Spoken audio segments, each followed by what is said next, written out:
किसान भाई बहन, गर्मी का वक्त आ रहा है, ऐसे में बोदी की जो मांग बढ़ जाती है और गर्मा बोदी अगर आप लगाते हैं तो आप काफ़ी फायदे में रहते हैं। इसको कैसे लगाना है, इसकी वैज्ञानिक विधि क्या है, किन किन बातों का ध्यान रखना पड़ता है, आइए संपूर्ण जानकारी को लेकर हमारे विशेषज्ञ आपके साथ हैं। आइए देखते हैं। झारखंड प्रदेश में बोदी एक महत्वपूर्ण सब्जी फसल है। यहाँ इसकी खेती से कई किसान जुड़े हुए हैं। झारखंड में इसकी खेती बरसात तथा गर्मी के मौसम में की जाती है। बोदी की गर्मा फसल लेने के लिए ऐसे खेत का चुनाव करना चाहिए जहां सिंचाई के साधन उपलब्ध हों तथा जल निकासी की पूरी व्यवस्था हो। इसकी खेती के लिए दोमट मिट्टी सबसे उपयुक्त होती है, परंतु इसकी खेती नदी किनारे की बलुई दोमट मिट्टी तथा थोड़ी भारी मिट्टी में भी की जा सकती है। आज हम बात करेंगे कि गर्मा बोदी की वैज्ञानिक खेती कैसे करें, और आज हमारे साथ है डॉक्टर अब्दुल माजिद अंसारी सर। आप हमारे किसान भाइयों को ये बताइए कि गर्मा बोदी की वैज्ञानिक खेती कैसे करें और इस क्षेत्र में खेतों का चयन कैसे करें। हमारे प्रदेश में झारखंड में बोदी बहुत ही पॉपुलर सब्जी है। ये बरसात में तो काफ़ी दिनों से बहुत प्रचलित रहा है कि बरसात में आप इसकी खेती करते रहे हैं, लेकिन गर्मी के मौसम में भी बाज़ार में बोदी की बहुत डिमांड होती है और आप देखते हैं कि तरह तरह की बोदी बाज़ार में उपलब्ध होता है। और ये मार्च और अप्रैल के महीने से, यहाँ कहे 15 मार्च से एक तरीके से स्टार्ट हो जाता है बाज़ार में आना।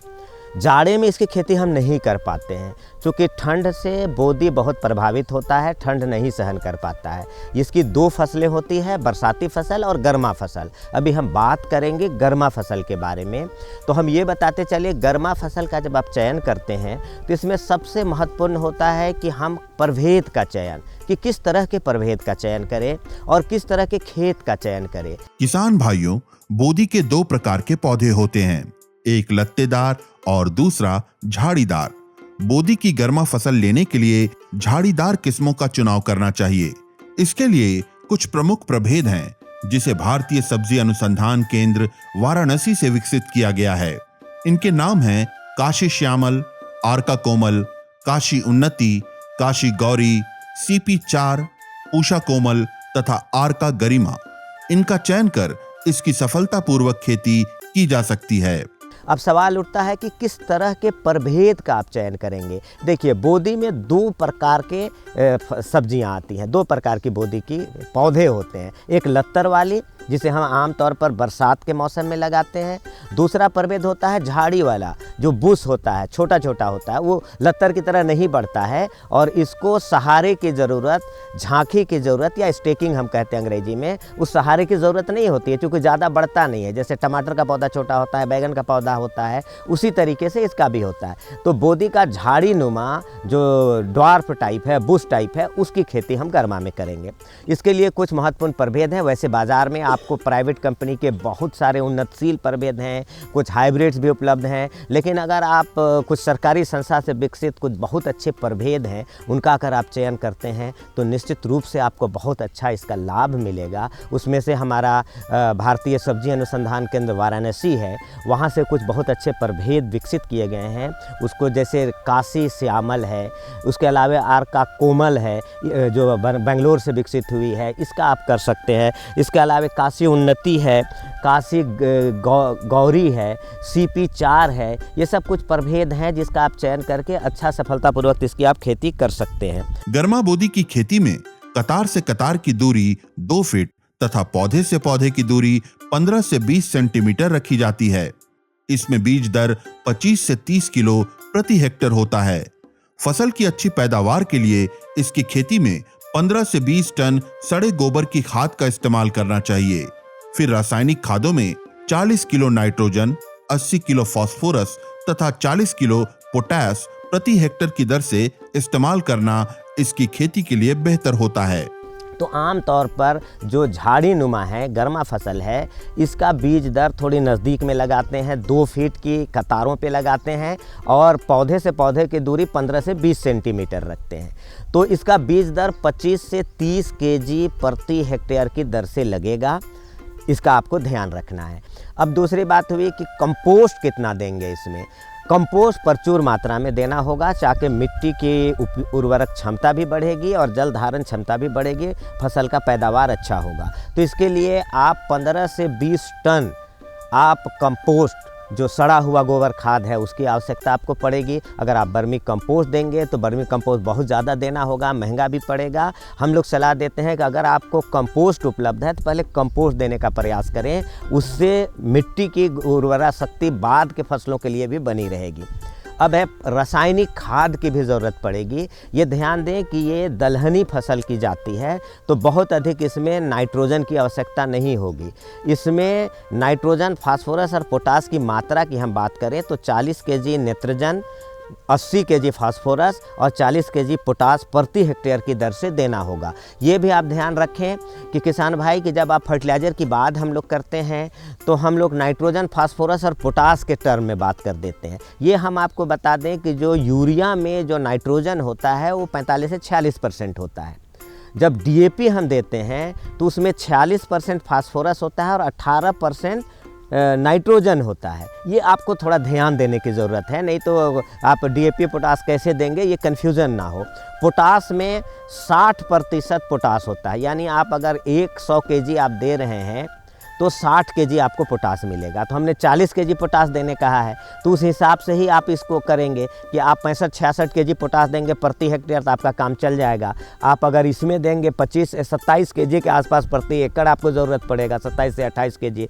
उसी तरीके से आप डीएपी देंगे तो डीएपी में हमने कहा कि 46% ही फास्फोरस होता है और आपको देना है 80 केजी, यानी 90 केजी प्रति हेक्टेयर के दर से आपको डीएपी देना होगा। किसान भाइयों, गर्मा बोदी के बीजों की बुआई के बाद जब उसमें नन्हे पौधे निकलते हैं तो उनमें कीटों का प्रकोप देखा जाता है। इनमें मुख्यतः भगजुगनी, लेडी बग बीटल, लाही आदि का प्रकोप होता है। अतः इनसे बचाव के लिए इमिडाक्लोप्रिड नामक दवा का अनुशंसित मात्रा में हर 15 दिन पर छिड़काव करना चाहिए। अभी जाड़े का मौसम चल रहा है, जाड़े का ये ख़त्म है और गर्मी की शुरुआत होने वाली है। इसी समय बीज बुआई का समय है। ये फरवरी का महीना सबसे उत्तम है ये गर्मा बोदी की बीज की बुआई के लिए। अगर इस समय आप बीज की बुआई करेंगे, 5-6 दिनों में, 7 दिनों में अंकुरित होकर नन्हे पौधे निकलेंगे। अब इसमें छोटे छोटे कीड़े लगेंगे। एक तो लाल रंग का जिसे आप भगजोगनी कहते हैं उसका अटैक हो सकता है, लेडी बर्ड बीटल है उसका अटैक हो सकता है, दूसरे भी कीड़े इससे अटैक करेंगे। कुछ रस चूसने वाले कीड़े जिसे आप लाही कहते हैं उसका भी प्रकोप शुरुआती दिनों से हो जाएगा। और जब तक ये पौधे 15, 20, 25 दिनों के हैं तब तक इन कीड़ों का ज़्यादा अटैक होगा।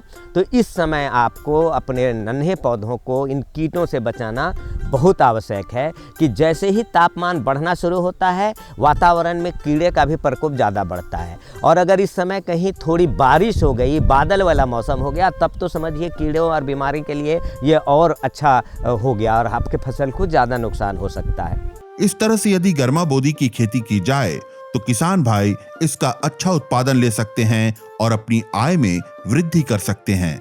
पतझड़ का मौसम दिखाई पड़ रहा है और ऐसे में अब आम के मंजर और लीची के मंजर लगेंगे जो देखने में काफ़ी खूबसूरत लग रहे हैं। लेकिन अगर इसमें बीमारी लग जाती है तो एक तरफ जहां ये देखने में भी अच्छा नहीं लगता और आपको पैदावार भी बहुत कम देता है। ऐसे में आपको पहचानना है कि इसमें कौन सा रोग लगा है और इसका इलाज क्या है। तो हमसे अच्छा तो विशेषज्ञ बताएंगे। तो चलिए सीधा विशेषज्ञ के पास चलते हैं और ले लेते हैं ये जानकारी। गर्मी का मौसम आ रहा है, ऐसे में आम और लीची के पेड़ों में मंजर का लगना स्वाभाविक है। इस मौसम में इन पेड़ों पर फूल और फल तभी स्वस्थ निकलेंगे जब इनके पेड़ स्वस्थ होंगे। अतः इसके लिए आवश्यक है कि मंजर निकलने से पहले पेड़ों में खाद तथा पानी की पूरी व्यवस्था कर दी जाए। इसके अलावा पेड़ों पर चूने के लेप का इस्तेमाल कर देना चाहिए ताकि इनमें सामान्य रोग व कीटाणुओं का प्रभाव कम से कम हो। किसान भाइयों, अभी गर्मियों का मौसम आ चुका है और ऐसे में हमारे खेतों में आम व लीची की फसलें लहलाती हैं और इसमें हमारे रोग से बचाव के भी क्या क्या उपाय होनी चाहिए और क्या विशेष देखभाल होनी चाहिए। इन सब बातों के लिए आज हम आए हुए बिरसा एग्रीकल्चर यूनिवर्सिटी और हमारे साथ है विशेषज्ञ के तौर पर डॉक्टर अरुण कुमार तिवारी जो हमें जानकारी देंगे कि आम व लीची की फसलों में आप कैसे विशेष देखभाल कर सकते हैं, रोग व उसका निदान कैसे आप कर सकते हैं। डॉक्टर साहब, जैसा कि अभी हम देख रहे हैं कि गर्मियों का मौसम आ चुका है, ऐसे में हमारे खेतों में आम व लीची की फसलें जो हैं वो लहलाएंगी, तो उनमें क्या विशेष देखभाल करनी चाहिए? हम लोग इसके लिए सबसे पहले हम ध्यान देते हैं कि स्वस्थ पौधा होगा, स्वस्थ पेड़ होगा, तभी उसमें से स्वस्थ फूल और फल मिलेंगे। तो स्वस्थ पौधा के लिए मंजर से पहले, फूल मजरने से पहले हम खाद पानी वगैरह, किसान भाई आप लोग दे दिए होंगे, तो खाद पानी वगैरह का विशेष व्यवस्था देखते हैं। अब दूसरी बात है कि जब फूल आएगा उस समय हमको ध्यान देना है कि फूल झड़े नहीं, फूल में कोई बीमारी ना हो, और फूल जब अच्छे होंगे तो पर परागण की क्रिया या स्व परागण की क्रिया अच्छी से हो, और इसके बाद फल अच्छा से लगे, फल अच्छा से लग के फल झड़े नहीं, फिर फल में रोग या कीड़े ना लगे, और उसके बाद उसका उत्पादन अंततः अच्छा होगा और उसकी मार्केटिंग होगी। तो सबसे पहले हम खाद पानी की व्यवस्था ठीक से कर लेते हैं, पेड़ में खाद पानी ठीक से दे देते हैं, और वो आप कर चुके होंगे। इसके बाद अभी आप नहीं किए हैं तो चूने वगैरह का उसका लेप ठीक से 1 मीटर तक कर दें, तो उससे ये होगा कि जो कॉमन जो इंसेक्ट कीड़े मकोड़े वगैरह हैं या रोग जनित जो चीज़ें हैं वो उसका इन्फेस्टेशन कम से कम हो, उनका प्रकोप कम से कम हो। किसान भाइयों, आम और लीची के पेड़ों में हर अवस्था में कीट व रोग लगने की संभावना होती है। इन पेड़ों में मंजर लगने के पहले की अवस्था में कीट व रोग न आए, इसके लिए एहतियात के तौर पर नीम से निर्मित या फिर गौमूत्र से निर्मित दवा का प्रयोग करना चाहिए। नीम से निर्मित दवा जैसे नीमाक्लोर, नीमीसाइड या फिर नीम बिन के 4 मिलीलीटर दवा को 1 लीटर पानी में मिलाकर उसका घोल तैयार कर लेना चाहिए। फिर उसका छिड़काव करने से इनमें लगने वाले रोग एवं कीटों की संभावना कम जाएगी। तो जब पेड़ में फूल खिलने वाला, मतलब मंजर लगने वाला हो, आम में मंजर या लीची में मंजर जब लगने वाला हो, तो मंजर पहले लगता है, उसके बाद फूल खिलता है। तो हमारी 2 अवस्था है, एक मंजर आने से ठीक पहले की अवस्था, मंजर आने के बाद की अवस्था, और उसके बाद फूल खिल जाएगा तो उसके बाद की अवस्था। तो मंजर आने से पहले हम लोग कोशिश करते हैं कि कीड़ा ना लगे या ये ना लगे, तो प्रिवेंटिव मेजर के रूप में आए ही ना, इसके लिए हम कुछ इस्तेमाल, कीड़े मारने की दवा भी दे देते हैं। उसमें आजकल हम कहते हैं कि जहर अगर कीड़ों के लिए है और उसे मर जाता है तो हम थोड़ा ऐसा जहर दें जिससे कि बहुत हानि ना हो, लेकिन हमारा उनसे बचाव हो जाए। तो इसके लिए नीम से बना हुआ नीमाक्लोर, नीमीसाइड ऐसे करके दवाएं आने लगी हैं।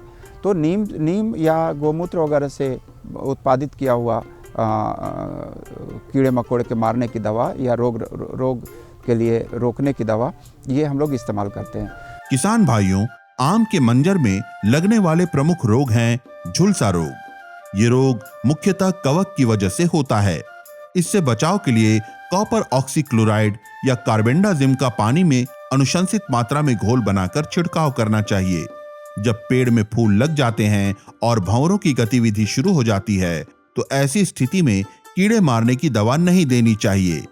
अब मुख्य रूप से बात आती है कि आम में कौन से रोग लग सकते हैं। तो जब मंजर जब होता है, आम का फूल होता है, उस समय जो रोग लगने वाले हैं मुख्य रूप से वो झुलसा है। झुलसा रोग में देखिएगा कि आम का मंजर तो बहुत अच्छा हुआ है, बहुत अच्छा फूल हुआ, उत्पादन होने वाला है, लेकिन धीरे धीरे वो सूखने लगेगा और काला पड़ने लगेगा और वो मंजर सारे झड़ जाएंगे और काली डंडी जैसी या नुकीली डंडी जैसी बच जाएगी। तो ये जो मुख्य रूप से जो रोग लग रहा है ये हमारा कवक के चलते है। तो ये इसके लिए हम क्या करते हैं कि कॉपर ऑक्सीक्लोराइड का घोल बनाते हैं पानी में, और कॉपर ऑक्सीक्लोराइड या कार्बेंडाजिम, ये कार्बेंडाजिम अगर है तो 2 ग्राम प्रति लीटर पानी के हिसाब से घोलते हैं और इसका फिर स्प्रे करते हैं। स्प्रे करने में फिर से हम बता रहे हैं कि पूरा पौधे के हर एक भाग को स्प्रे करना है ताकि कोई जो कवक है वो तना में न रह जाए, पत्ती के निचले सरफेस पे ना रह जाए वगैरह वगैरह। तो पूरा करते हैं और 15 दिन के अंतराल पे करते हैं। किसान भाइयों, इसी तरह से लीची में भी फल भेदक कीट का प्रकोप देखा जाता है। इससे बचाव के लिए मंजर लगने के पहले से ही नीम निर्मित दवा का प्रयोग करना चाहिए।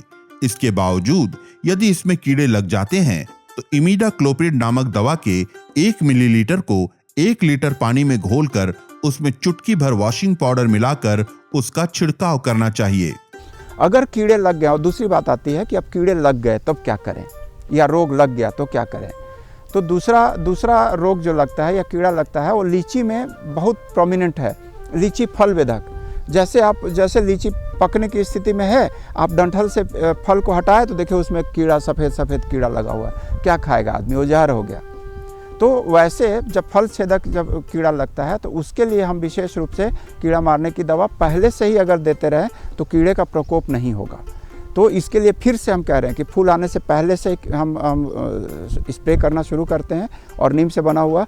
जब कीड़े लग जाएं तब रसायन का तो इस्तेमाल करना पड़ेगा आपको, और वो रसायन फल तोड़ने से 10 दिन पहले तक 15 दिन के इंटरवल पे करते हैं।